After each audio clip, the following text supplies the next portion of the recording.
Testing. Oops.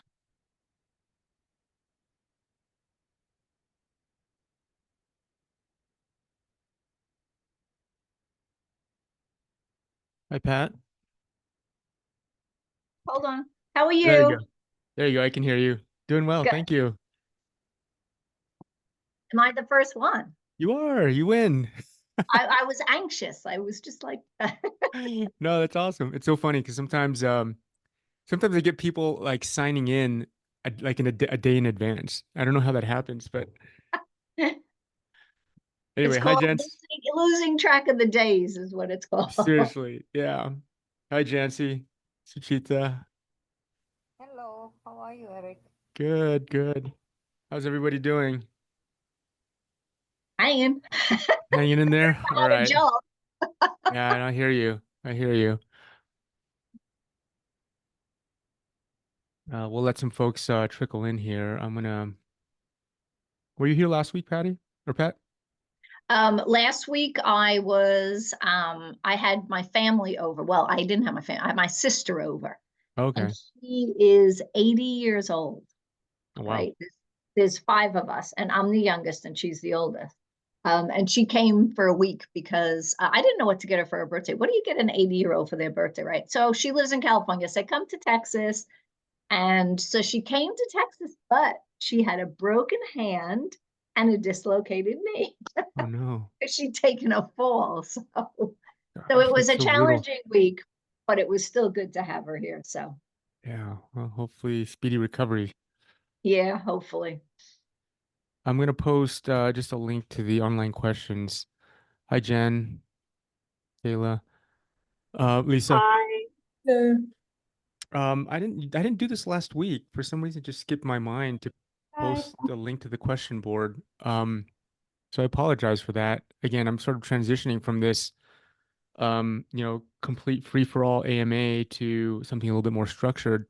And I've received some positive feedback around the structure, which is great. But at the same time, I want to make sure that I am addressing questions that might be pressing and urgent for folks. So for folks that just joined, I'm going to paste this in again, but there's a link to the online question board. Um, to be quite frank, I don't even know if I'm going to get to those questions today. I will try, and I'll even extend some of the time beyond the half hour. But the theme for today was to talk about archetypes. A question came up last week when we were talking about sort of common pitfalls, um, or where I see as a recruiter, where I see candidates missing the mark.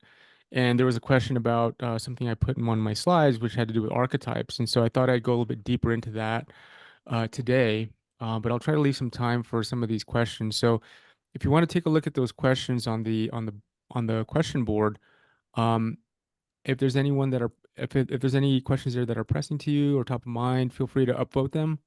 If you don't see your question there or a question that you have, feel free to just add it. Hi, Dimitri. Cool.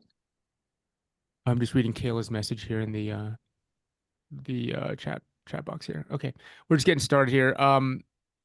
There is a link to the question board, so feel free to pop any questions into there. I will do my best to try to get to some of those towards the end. Um,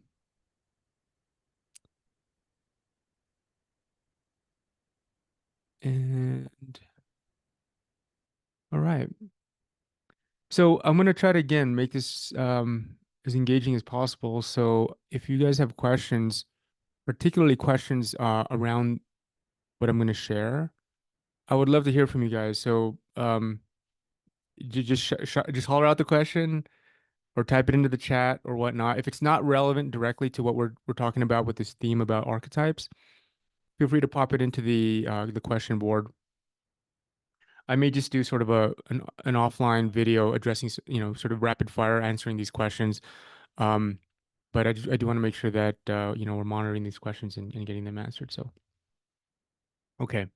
So I'm going to share my screen here.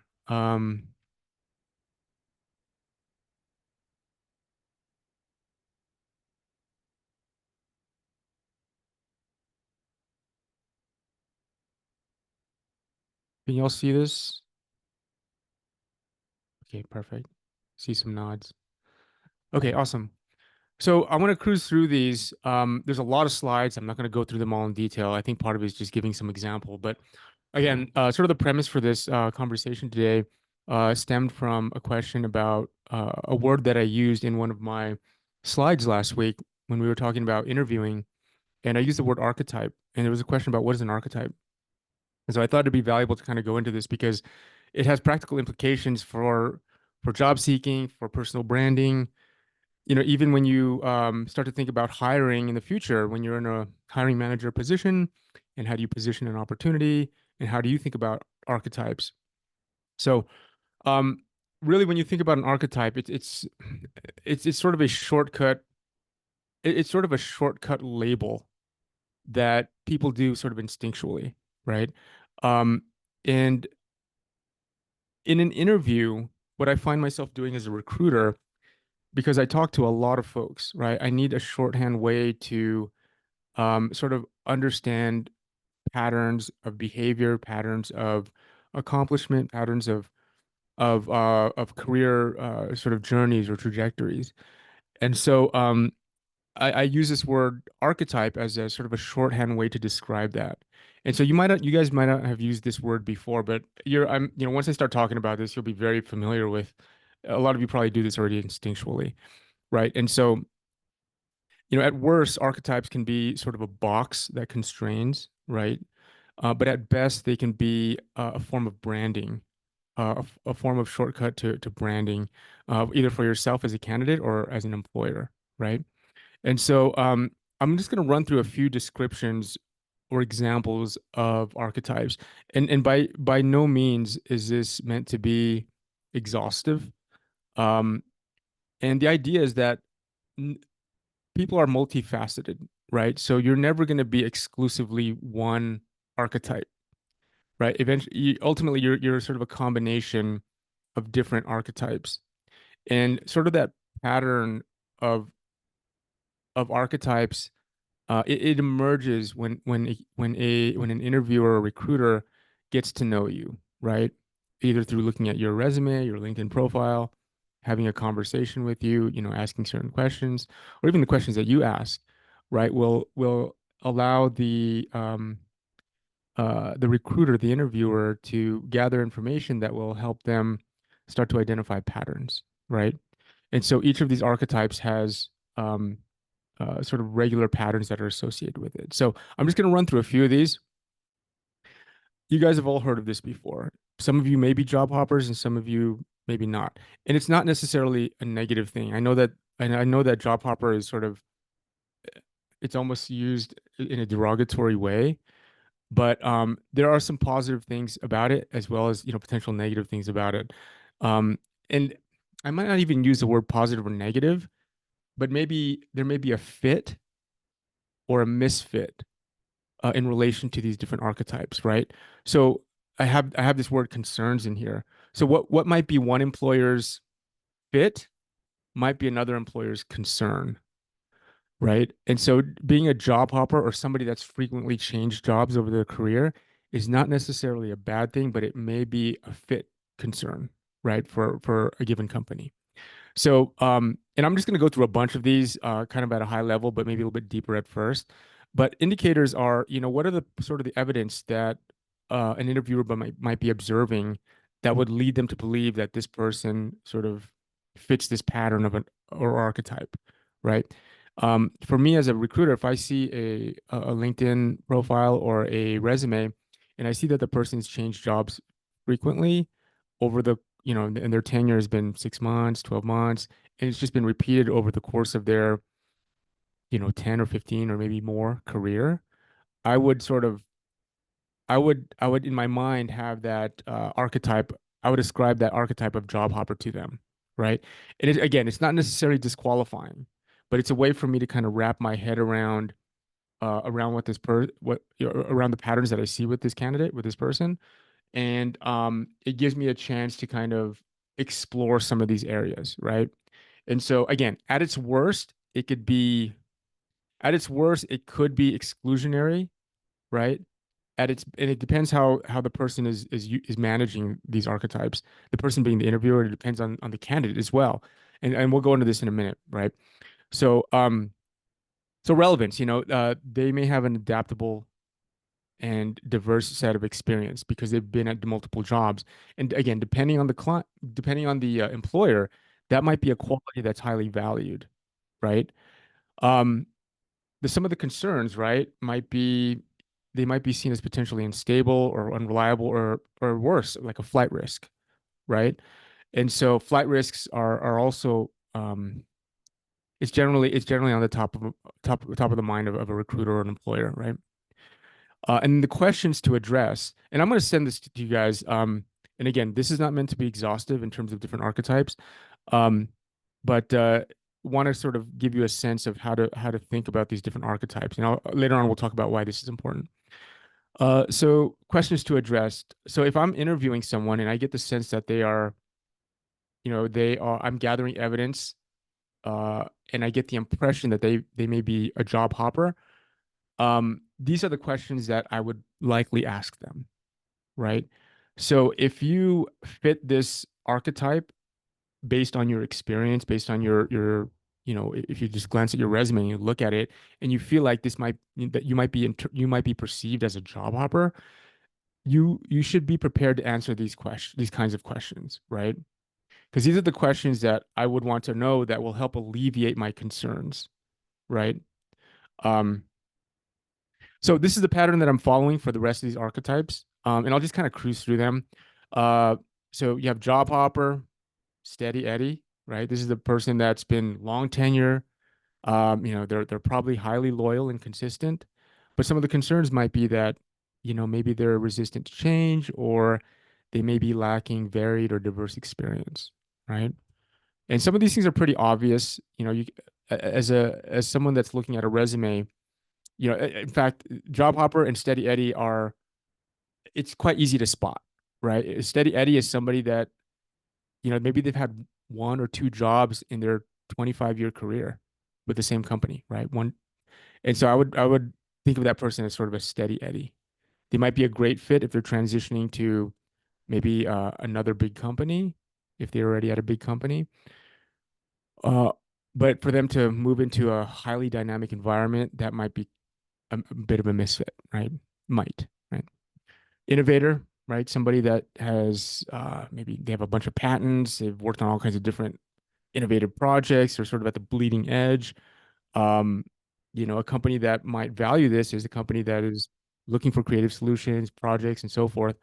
Um, and so again, here's some of the questions that might be asked to either alleviate some of the concerns or to even validate that in fact this person does fit this archetype, right? So those are the nature of the questions that would be asked by a recruiter. Is one, can I ask questions to address my concerns about this person, or can I ask questions that would further validate that in fact they are, they do align with that archetype, right? Okay, the entrepreneur, right? Uh, Sorry, my kids are at the door. Um, the entrepreneur, right? Right now, what I'm seeing is that there's a lot of entrepreneurs out there that are looking for full-time work. And it's the stigma that kind of goes along with that a little bit, right? Is, well, here's some of the concerns, right? They might get bored. Maybe they can't be told what to do, or they're a flight risk, right? But here's some of the relevance, right? If they're working on a team or a project where they're trying to get from 0 to 1, right? That person might be the right fit. But again, these are some of the questions that you can anticipate that a recruiter or interviewer will probably want to delve into with you, right? If you find that you are aligning with that archetype. Passive candidate. This is, you know, uh, 4 years ago, I was dealing almost exclusively with passive candidates. These are candidates that are happily employed. They're probably making great money. To displace them from their current position, like you have to come in with something really compelling, right? Whether it's And back then it wasn't just about compensation, right? Because these folks a lot of times had their pick of the opportunity, right? So in contrast, there's a lot of active candidates now, right? There's a lot of folks out there that are looking for their next opportunity. And so, again, some of the concerns for passive candidates is, they might have unreasonable comp expectations. But some of the questions that I might ask if they give me the time of day, and that's sort of the trick as a recruiter working with passive candidates, is, trying to understand what would motivate them to uh, consider a job change, right? And trying to hit on those buttons. Um, so for those that just joined in, I'm kind of going through a few of these archetypes.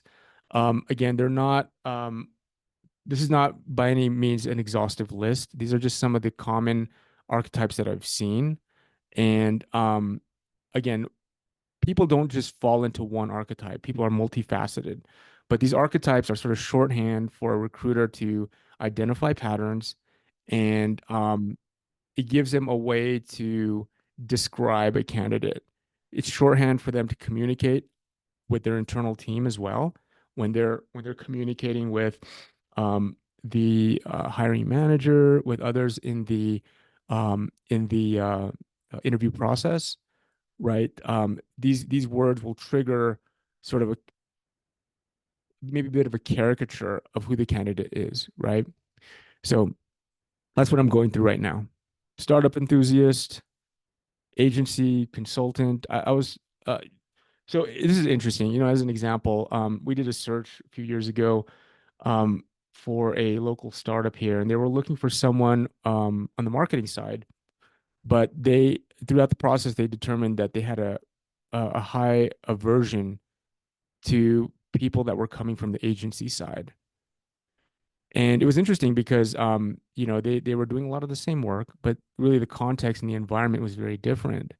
And so if you have a history of working in agency, for example, agency marketing, um, and you're trying to go work in an internal sort of position, non-agency, I suppose, um, be aware that this stigma may exist, right? And so part of being, again, I'll jump into this further, but part of being aware of these archetypes and these shortcuts that people use is being able to understand and sort of look at your own resume, your own profile, your own story, and sort of teasing out these archetypes that sort of make up your story, right? Because as companies, and I in my experience in recruiting, it's not always communicated in this way. Sometimes it is, when I'm working with a client, an employer or a hiring manager, they might say some of these things. Like, I'm looking for that high potential, that hypo. A high potential is an archetype, right? It's typically characterized as that person has that just year over year, they're moving on to bigger and bigger scopes of responsibility. Their accomplishments are more increasingly impressive, right? And they're just constantly learning and applying, learning and applying. And so sometimes a hiring manager will tell me like, "Hey, I'm looking for a high potential for this role. They don't need to have the skills now, but I know that they could pick it up quickly and they can be very adaptable and they can produce." And so sometimes they communicate in that fashion their requirements, but sometimes a lot of times they don't. A lot of times hiring managers don't even know what they're looking for. So for them to communicate it in sort of a succinct way using this kind of terminology, sometimes a lot of times that doesn't happen. So anyway, um, going back, it's important for you to understand how you can apply this, and I'll go to this right now. So, um, can you give me 1 second? Sorry.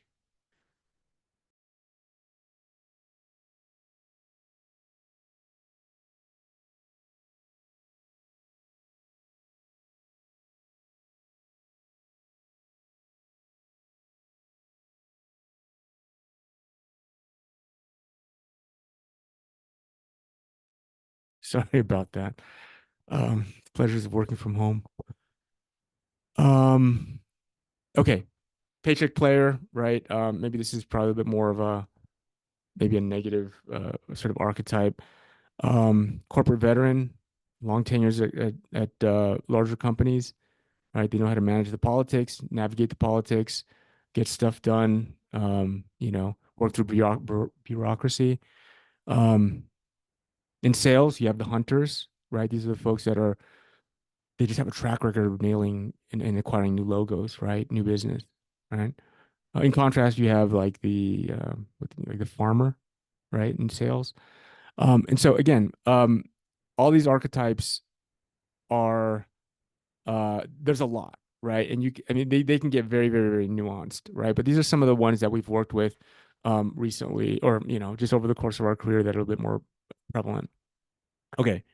Let me just check the chat here if there's any questions. So as a reminder, if you want to drop your questions into the chat or just holler them out as it relates to what we're talking about here. If you have any other questions that are maybe not directly related to this, feel free to post it to the question board. Excuse me, post it to the question board, and I'll try to get to that towards the end. Okay. So like I was saying earlier, archetypes can be combined, right? You don't have it's not like you're just a steady Eddie, right? People are multifaceted, and I think most people know that intuitively, right? And so yeah, these can be combined. I mean, these are just some examples of how two of these archetypes can be combined.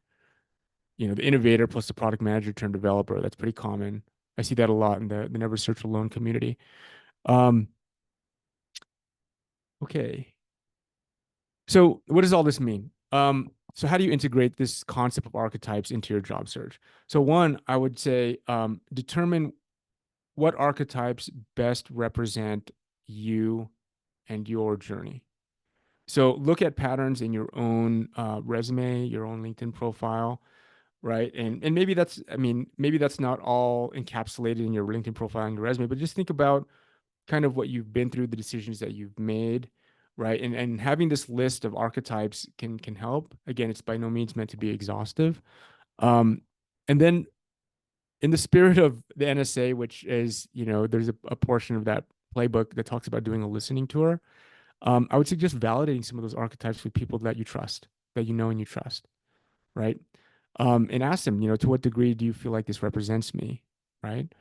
And then when you feel like you have a good read on how a person might ascribe certain archetypes to you, after they get to know you and looking at your resume and your LinkedIn profile, what you can do is you can start to look at the job description for companies that you're interested in. And you can use ChatGPT actually to kind of do this. I can share that larger archetype list with you. And you could even use that as input to your GPT prompt. And you can say, hey, analyze this job description and give me a sense of what archetypes might be relevant to this position, right? And and you can see where there might be some overlap there between the archetypes that you align with versus what what ChatGPT comes up with. The other thing you can do is you can start looking at the existing team at that company, right? You can use LinkedIn or you can go to the company website and get a sense of the people that are there. Look at their LinkedIn profile, and maybe you can get a sense of what archetypes emerge from what you see, right? Again, you can use ChatGPT to do this. Pop in the link to their LinkedIn profile, ask it the same question about what archetypes seem to emerge from that LinkedIn profile. And you do that across a few profiles on the team that you may be working with.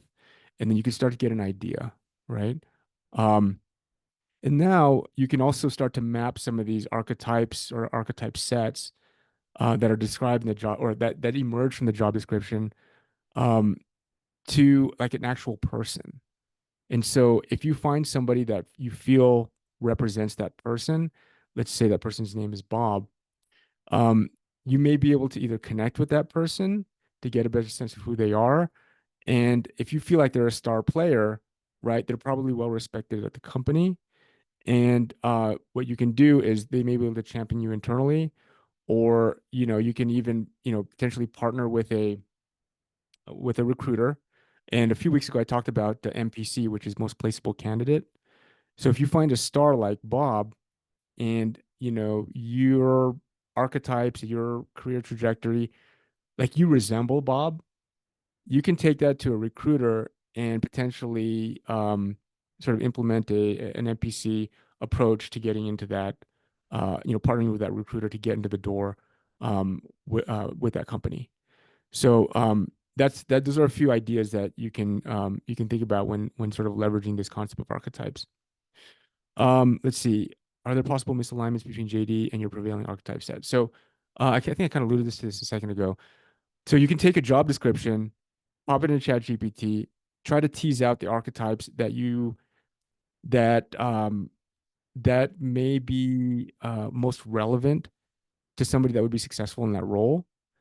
And let's say there's a few archetypes that completely align with the archetypes that you define as you determine to align with yourself. There still may be some misalignments, right? Because again, people are multifaceted. So let me see. I'm trying to think about if I can give you a concrete example. Just hypothetically, right? Let's say you check all the boxes archetype wise, requirement, qualifications wise, with respect to a job. But now let's say that they're only looking for somebody that's in office, right? And you're sort of that archetype of, sort of the remote only kind of person, right? So if you know that they have a high preference for somebody that's to be in office, either you determine it's a complete misfit, or there may be ways that you can sort of get out ahead of it in terms of your conversation with the recruiter. So what I mean by that is sort of pattern interrupting, right? Because for example, if you're having a conversation with your recruiter about your experience, and all your experience has been a remote, right? And let's say you are flexible with working in office for whatever reason, maybe things have changed, but historically for the past 10 years, you've been working remotely. This is where you would need to pattern interrupt and sort of get out ahead. Because if they're just looking at your resume, they're going to assume largely that you're not going to want to come into the office, right? And so you want to get out ahead of that assumption and make sure you're addressing that concern, right? The other part is, again, sort of having solid responses to those questions that I enumerate some of those questions up top that are associated with each of those archetypes, right? Some of these questions here. So making sure that you have a solid story or solid answers to some of those questions, to suggest that if you don't strictly fit into a particular archetype, you want to be able to mitigate those with some of these questions. If in fact that's truly the case, right? You don't want to pretend to be somebody you're not. And then lastly, you can start to weave these archetypes into your narrative and personal branding. Like you can literally say corporate veteran, right? Like you can use that word, and not that everybody knows this, but at least they'll get a sense of what this means, right? And different folks might have different interpretations of this, but it could give you an opportunity to kind of strike up conversation, right? But I'd rather see these kinds of sort of descriptors in a resume or a LinkedIn profile than one that's just overloaded with superlatives, right? Because these tell me a lot more, and it prompts a lot more questioning than just a bunch of superlatives, right? So, okay, that's all I have on archetypes. Let's see. Can you share the link to the Master of Archetypes?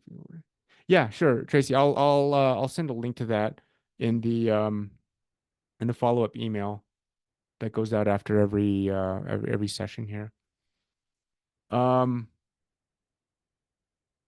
Okay. Any question on any of this stuff?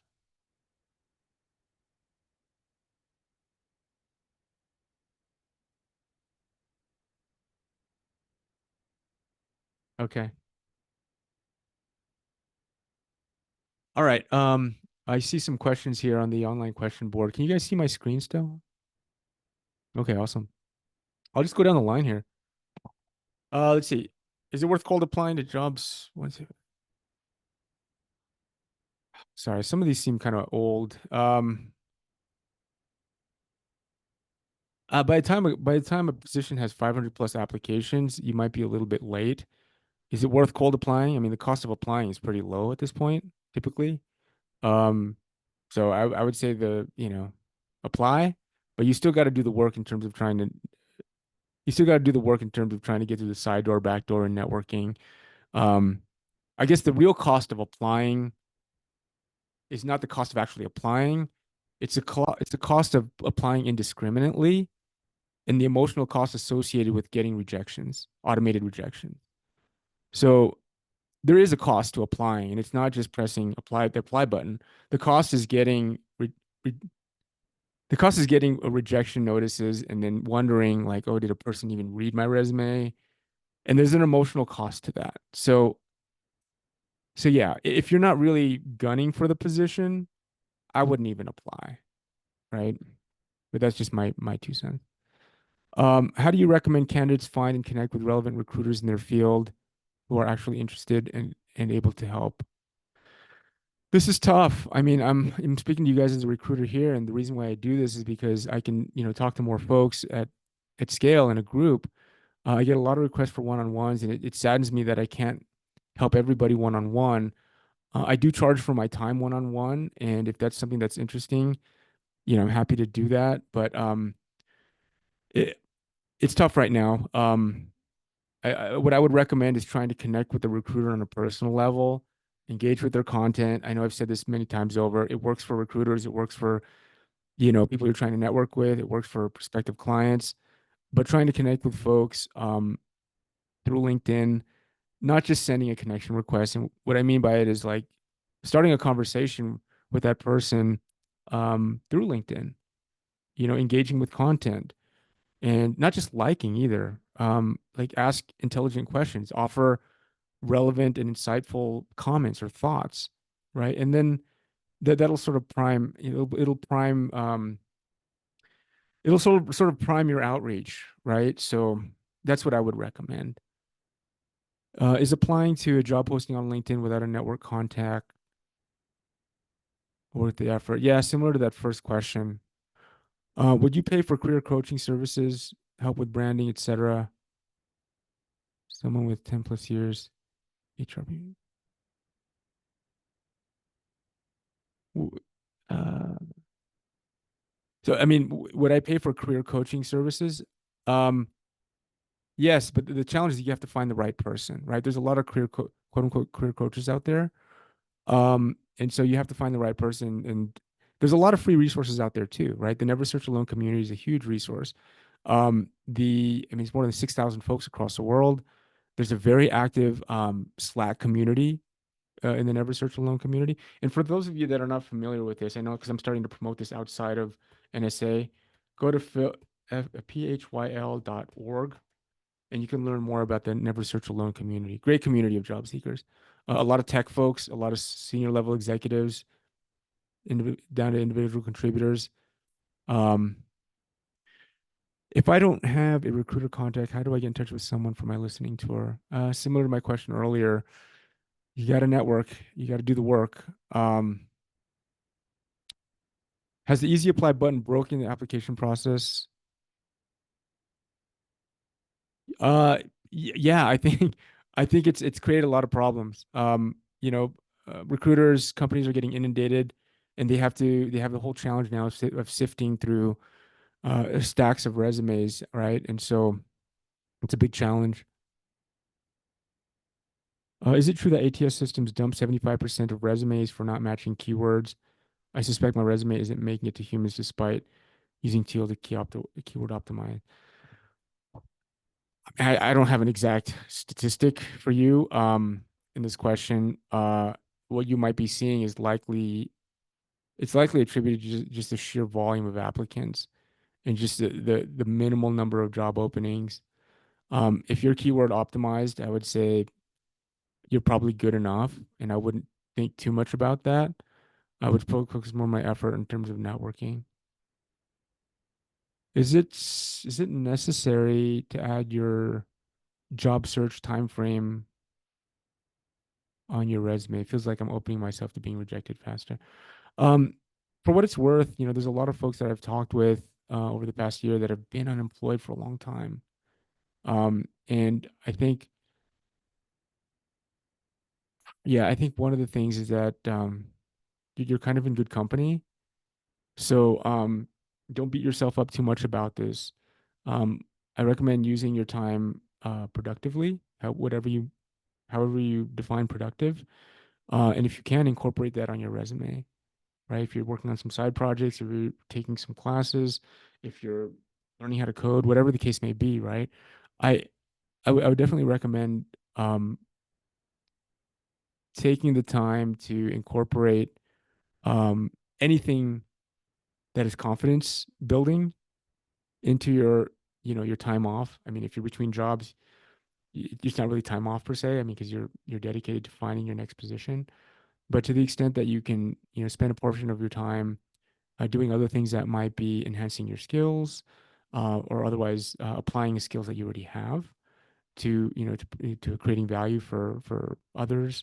Um, I think that's valuable, and I think that's productive. And if you highlight that in your resume, I think it can give you something meaningful to talk about. I've been part of a JSC for a few months, and I don't feel it's been helpful. I need a job ASAP. Any advice to get me into a better J? Um, yeah, I mean, certainly you can switch up peer groups. For those of you that are not familiar, a JSC is a job search council, which is effectively a peer group of about 4 to 6 job seekers that are organized through the Never Search Alone community. It's all volunteer based, it's all free. But if you're not fitting in the right JSC group, make a request. I wouldn't spend too much time if you really feel that it's not the right fit for you. What's the best sales pitch to cold call an executive recruiter? So here's the thing, like recruiters, their job is to find the talent, and that's typically what they're good at. And so there's an abundance of great talent out there right now. And so as far as a sales pitch to cold call an executive recruiter, usually your resume or LinkedIn profile should stand on its own. But one thing I would recommend is that you need to be niche in terms of your offering. If you step to a recruiter and you can effectively do anything, quote unquote, they don't. It's difficult for a recruiter to know what to do with that. Because if you can do anything, the signal you're sending is that you're not necessarily a master of any one thing, right? So I would try to be very focused on what you stand for, what you represent. Be aware of your archetypes, like we were talking about today, right? And you could lead with your candidate market fit statement, throw in a few of those archetype labels in there, and that'll give the recruiter a good way to grasp what you stand for, right? There's a whole other thing about selecting the right recruiter. It has to be in the right region, the right industry, right? So, um, is it okay to get a referral for a role with a bit of time after you've applied for the role?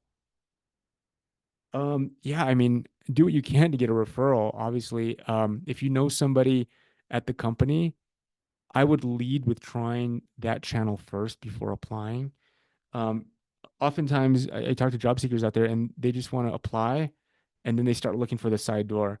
The problem with that is, sometimes, depending on the company, some companies offer referral bonuses for employees, and if you apply, and then you later get referred by the employee again, depending on the company, they might not consider that a referral. So there's just something to be aware of, right? So if you apply, you might not get as much help, or maybe your referral might be less incentivized to really push you along or advocate on your behalf. Do you recommend having more of an American nickname on your resume? That's an interesting question. So when I think about when I think about when I look at a resume, there's this concept of distance, right? So I'll give you an example. If a resume for a client came across my desk and it said, "Oh, I live in New York," or whatever, it said New York. There's a perception there that that person is far away. That there's a huge distance between me, my client, and that candidate.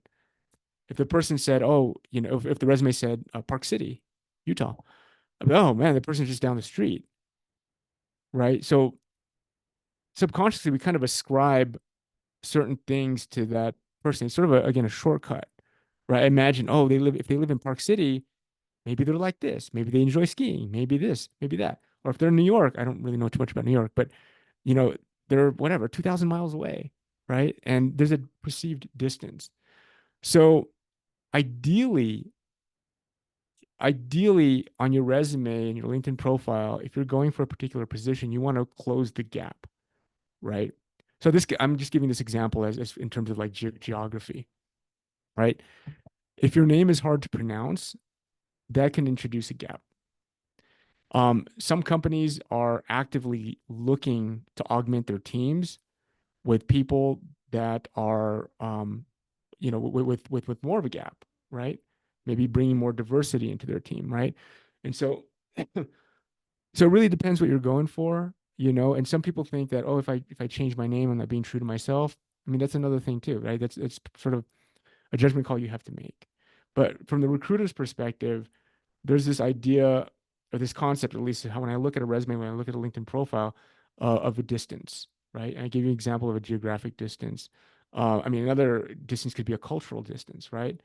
Going back to the archetypes, if I'm hiring for a startup, for example, and I see somebody that has a bunch of experience with, these Fortune 500 companies for the past 20 years, that's a distance. That's a gap, right? And so it's a lot of work for me to figure out how this person is gonna, how I'm gonna help this person bridge this gap between 20-year track record of working for large companies and now working for a 20-person or 50-person company. It's a distance, it's a gap. So you got to be aware of those things. Um, let's see. When you receive a cold email from a candidate, what would be more impressive? Bullet points selling the candidate or a thoughtful question aimed at proving value?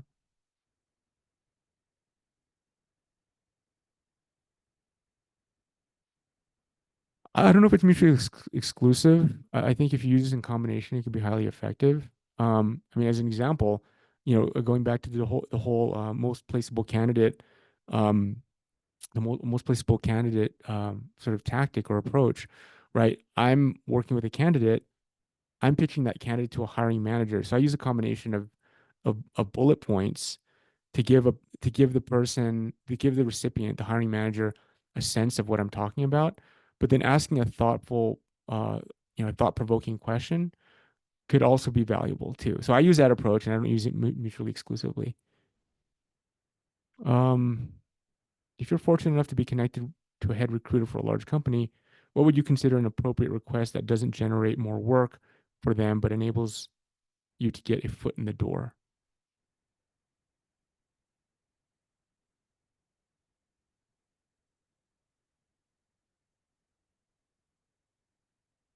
That's an interesting question. So, I guess maybe my first question back would be, if you are personally connected to the head recruiter, the head recruiter can help you navigate the organization, right? And you would presume that they have a good understanding of what the needs are across the team, right? And they wouldn't want to steer you to an opportunity that's just not the right fit, right? So they can help you save time. But obviously a head recruiter, if they have that kind of insight, which presumably they usually do, they can help you navigate that, and they can also you might be able to shortcut and uh get sort of a uh an informal interview with that person, and then they can sort of advocate on your behalf. Um, but in terms of an appropriate request that doesn't generate more work for them, if you know them personally, more likely they'll take a phone call with you, right? And so I would use that as sort of an informational interview to get a sense of what their needs are. Um, and obviously, it's an opportunity for you to sell yourself, maybe without being salesy.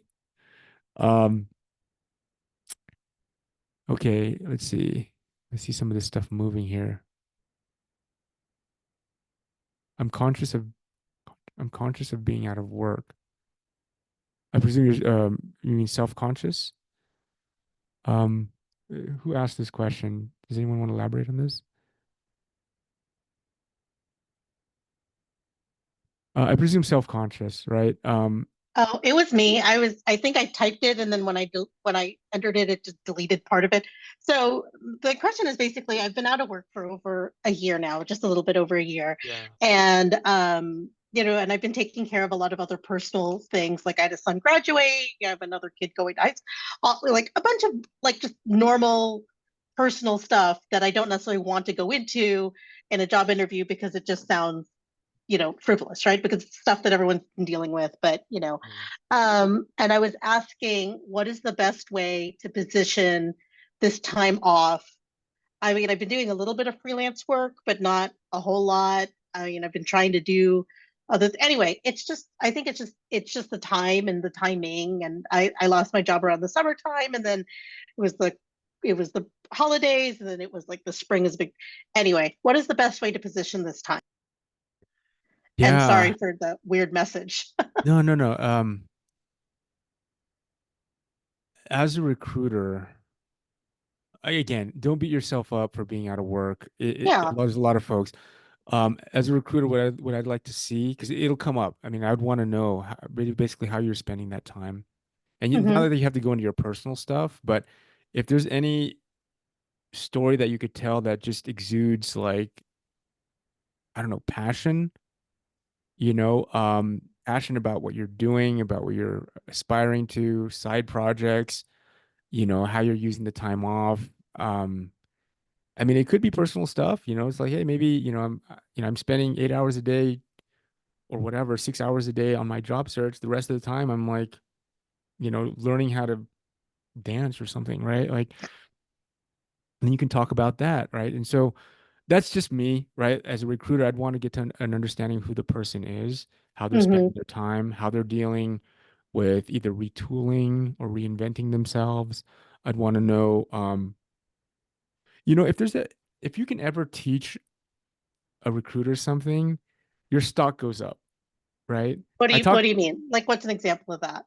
anything, like if you could teach them something about, so when I talk to folks, right, I'm curious to get a sense of what they're seeing out there.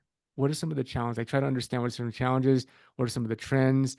And so it's always giving me a chance to kind of sample, right? And so if you can teach somebody something, you're adding value to that interaction, right? And so if you're talking, I mean, again, it's sort of, how do you have a conversation? How do you it's sort of that art of conversation, right? And obviously, a conversation is give and take, right? You're listening, you're expressing, and sort of back and forth, right? And so, um, the recruiter is human too. The interviewer is human too, and they have their own interests and their own passions. But if you can connect with a recruiter or just anybody on an emotional level, by talking about things that you might have a shared interest in, and if you can teach somebody something, um, even if it's like you live in the same city, like there's this, I know you like this kind of food. There's this great restaurant. Like, you're adding value. It might be not directly related, but you're adding value and you're building rapport, right? And so, um, I mean, again, it's a balancing act, right? You don't want to spend all your time talking about restaurants, right? You have a job to do in terms of the interview, but it's a way to kind of connect the dots, and, Oh, and people get a yeah. feeling that you're a person that thinks of others, that adds value. If you can demonstrate that, then you'll come out, you'll distinguish yourself from the norm. So I have another follow-up question if I can ask yeah. it, if I'm not taking too much time. So I joined the workforce about 20 years ago, right? And it was a very different world back then.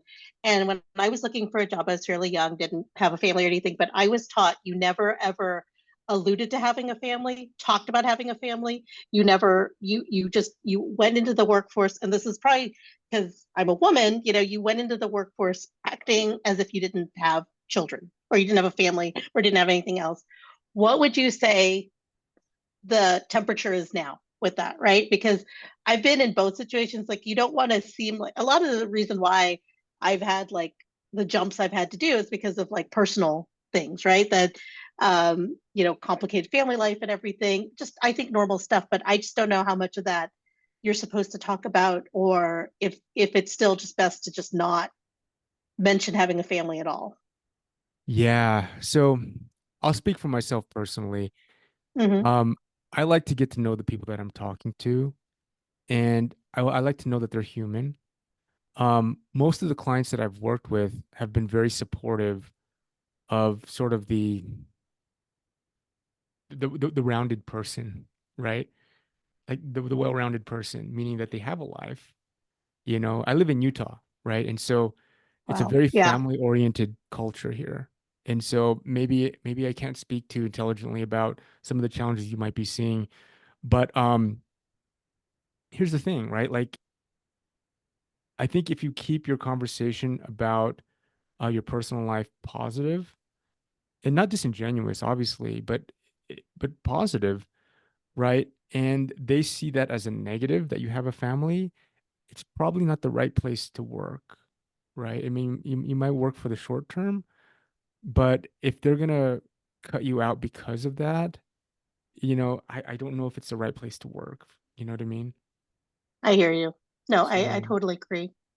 And I yeah. think I'm sorry not to monopolize the time, but I think what happens is I've always ended up working with people that were very family oriented because they had someone running their family. So they were like, oh, we embrace family or whatever, but then they're just like, they had a stay-at-home person. Oh, Yeah. so I Yeah. think that it's always like, I've always run into a lot of that. And it's a struggle being a mother and a wife and everything else that we all are, right? To balance that. And I see like from the people here that I think we're all probably around the same vintage. Mhm. Yeah, it's a good question. But I mean, to go back to your question about sort of the temperature between now and 10 or whatever 20 years ago, I think more companies are at least on the surface are becoming more supportive, right, of folks um that have a life out of work, outside of work. So, Has anyone else, I'm curious if anyone else on the call has experienced this too, or if they have an opinion. yeah, feel free to chime in, folks. I've gotten feedback. I'm a sculptor. I went to school for it. And I've gotten feedback about my design from my design portfolio or my old website, because I had some of my ceramics there that I wasn't sufficiently devoted to design. They didn't like the fact that I had an outside interest. Yeah, So I mean, and to me, it would take up just as much time as if I had a family. So right. like it seemed kind of it was weird to me that of course people have outside interests. Right. Yeah, yeah, I think you have to sort of weigh that.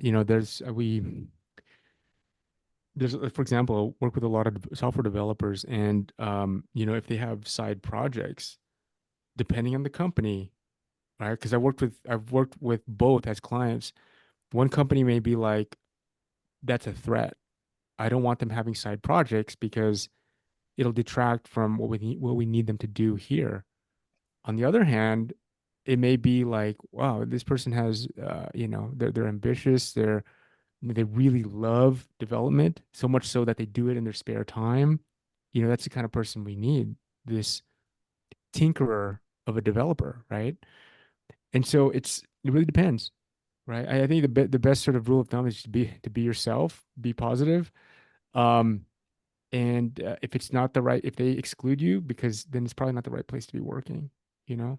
So, Right. I'll just add to that, and I agree, it's like a fit issue, and you can yeah. hold your nose, right? But in the long run, if you are what I like to say is, and I say this to my team, Grace, your kids aren't going to be like, Mom's amazing at her funeral. Be like, I remember when she skipped my class and she couldn't come to my thing, and she didn't see my ballet performance. Like nobody wants that, and I think that there's a lot of humanity, or I hope that there's a little more humanity, and you could find a role with actual humans.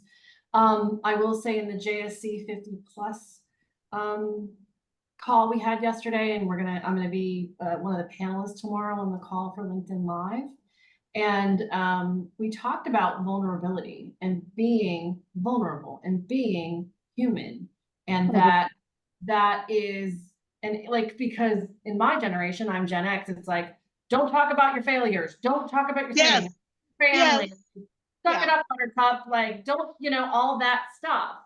And I think in this modern day, skewing a little younger job market, that they appreciate.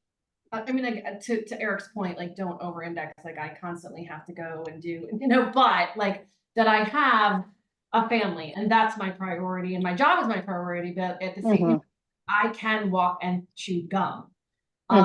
So I think that that's important. And I'll just share personally, I'm still in some conversations with Forrester. I made it to the final interview. It was me and another guy. They picked the other guy, but I'm still having a positive interaction with them.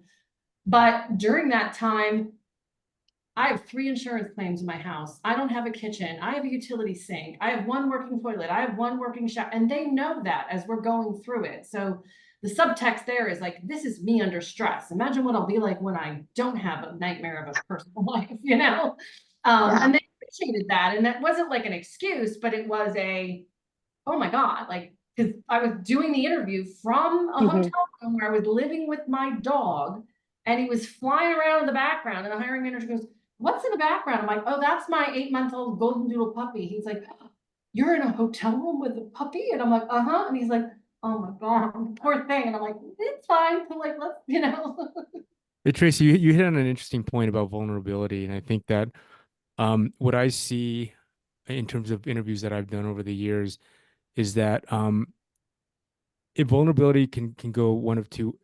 I've seen it go one of two ways, where the person is just so vulnerable that it's almost like a therapy session. Oh Like my God. you wouldn't believe how many we don't want to. conversations that I have where people are just looking for somebody to talk to, and it's my job as a recruiter to listen, right? And I think it hits people off guard a little bit. It's like, oh, this person's listening to me. I'm going to start sharing all this stuff with them, and so I get a lot of stuff, right? Yeah. So it's kind of cool in some ways, and it's helpful for me, particularly as a recruiter, to get to know the person. But you kind of have to temper that a little bit too, right? And you have to use your judgment in terms of anything to access as a floor to basement, right? So like in the basement. So just be mindful of that. And I will tell you, the recruiter that I'm working with at Forrester is like, how you doing? You had that stalker. Is he good? And I'm like, he's gone. Okay, good. You know what I mean? Like that kind of thing. Very lighthearted and not like, let me overshare. Yeah. Yeah. I wanted to respond to, I think Lisa said that's illegal. I think you're referring to like discriminating against like family people, like people with families. Is that correct?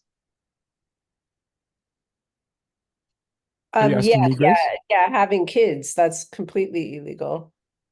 Yeah, I know it's illegal to like say something about it, but I'm talking about the unconscious bias that people may carry. And I've gotten to the point where it's between me and one other person, and you kind of, they just leave you to guessing what it could be. But when you're passed up for an intern, you kind of start wondering if maybe it was the family. Yeah. I'm not mentioning it on your part, but him not hiring you because of it. I don't know how to prove that though. You know what I mean? Like, That's true. it's just, anyway. One thing I'd recommend too is, and I don't think people do this enough, is mock interviews. Do mock interviews with your friends, with people that you trust, and ask them. I mean, you have to trust them, but ask them like, how am I coming across?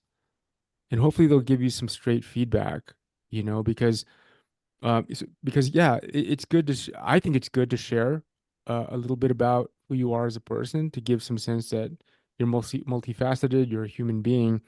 But if you're spending too much time talking about the personal stuff, and I've seen that happen, I get those candidates that, they feel like they have a listening ear on the other end, and they do, but they sidetrack the conversation all about their personal stories, and I have to bring them back. Say, hey, yeah, this is great, but we also have a job to do here, right? And so you have to, again, sort of temper that. I see a question from Darlene. Hi, Darlene. Hi. I just wanted to say that when I have interviews or even screening, when I have interviews, I usually never bring up my family, and I don't, and so I've been lucky that no one has ever come out and asked that question, because that's the question that they shouldn't ask. So I've just never really had a problem with that. And luckily, I've worked at companies that understand that you may have to go and be with a sick child, or you have to go and do something with one of your children. So luckily, I've in the past where I've Yeah. worked, those companies have been okay with that type of activity. Yeah. And to my conversation, to my sort of topic last week about interviews, um there's this concept of mirror matching, right? If you find that what your interviewer is leading with some of the personal information that they're sharing, you could follow suit, to kind of mirror match and reciprocate sort of the conversation in the sharing.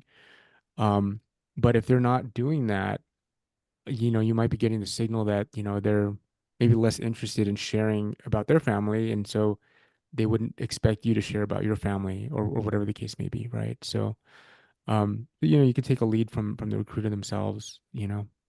Um, I Right. appreciate you guys. I have to jump. Great. I can see people wanting to share and unload on you. You have very Eric, common company can I questions. just Thanks, for like Grace. 30-second question? Like we didn't get to it, but Yeah. the question that I asked is that if there is a question about your expected, like what kind of salary range you're expecting, and especially if it's in the online application, what do you recommend, to The put the there? question is about if there's a question about your compensation expectations and how you should respond to that. Yeah. So that's a question I always ask up front. I'm a third party recruiter, and I want to make sure that their expectations are aligned with the budget, right? Mhm. I'm not trying to pigeonhole them despite what a lot of people think, right? There just has to be overlap. And what I would recommend is offering a range. Mhm. And before you can offer range, you need to know what the market will bear for your skills and your experience. Mhm. So you have to do that homework so you can say it confidently. This is what I'm looking for between this and this. You also want to signal that you're flexible, Mhm. right? And so that's how I would respond to it. That's how I would prefer somebody responds to me, is they give me a range, they signal flexibility. They also Mhm. signal that there's other things that are important to them beyond pure base or monetary compensation, right? And so if you could signal that, you know, the other thing is, what I don't like is when people just play around and, well, what's budgeted for this role? And if I know, I'll tell them. I'm not going to hide it from them. This is what's budgeted for the role, right? And if we're doing our job as recruiters, and I'm doing my job to work with the hiring manager, then we should have a budget that's commensurate with what the market will sustain, right? And so it goes two ways. Like, the recruiter needs to know, the recruiter in the finance team, or whoever's getting the requisition approved, they have the budget commensurate with with what the market will sustain. And similarly, you have to have a good sense of what you're bringing to what the market will sustain for your experience and your skills. But wouldn't that also depend on the company, in the sense that if it's like an early stage startup, they only, like, no matter the level of experience, they can only pay this much, right? If it's a company in a really hot area of the market right now, they're very well funded, they can pay, like, almost like 1.5 to 2 times the same, right? Like with the same skill set. I've So found, generally speaking, I've found that startups yeah. have more, there's more latitude to make things happen, to get the right people Mhm. into position. Whereas a larger, more established company, there's a lot more bureaucracy about getting more budget. There's the people that are making the decisions about the budget for the role are disconnected from the actual person that might be joining. Whereas in a startup, you might have a founder or CEO making these decisions, and guess what? They're actually interviewing these candidates too, right? And so there's less distance, there's less gap, and they can see the value. Also, there's this thing about, if you have like a 10x whatever developer, an early stage company, like, you know, that can make or break the team, right? Because you want to haggle over 20K. Guess what? That you know, you get that person on board, and that does so many more things in terms of the team's morale, the productivity, the ability to attract additional high caliber talent. So that $20,000 or even $50,000 is, you know, for the forward thinking, the astute founder or decision maker for a startup, they're apt to be much more open to that. Whereas an established company, there's just much more bureaucracy. So, for what that's worth, Liza. Okay, I gotta run, you guys. I hope to see you guys here next week. You know, I try to keep this to half an hour. I know that I think next week we'll just do sort of an AMA thing. But if you guys have any feedback about themes or anything, I'm listening. So shoot me an email. I send these email reminders out. Feel free to respond to it if you have any input or any thoughts. I'm welcome to it. So you know, I do this for you guys. So I will see you all. Hey, Eric, thank you. Thank you for doing these sessions. It's very helpful. Appreciate that. If you could just send the recordings. I know on one of the sessions you did send the recordings, but if you have like your YouTube channel, I think I subscribe to that. If you could Awesome. just place all your. Yeah, I'll make sure that's included in the emails that go out. Those links should be included. Thank you so much. All right. Thank you guys. Have a great week. Bye-bye.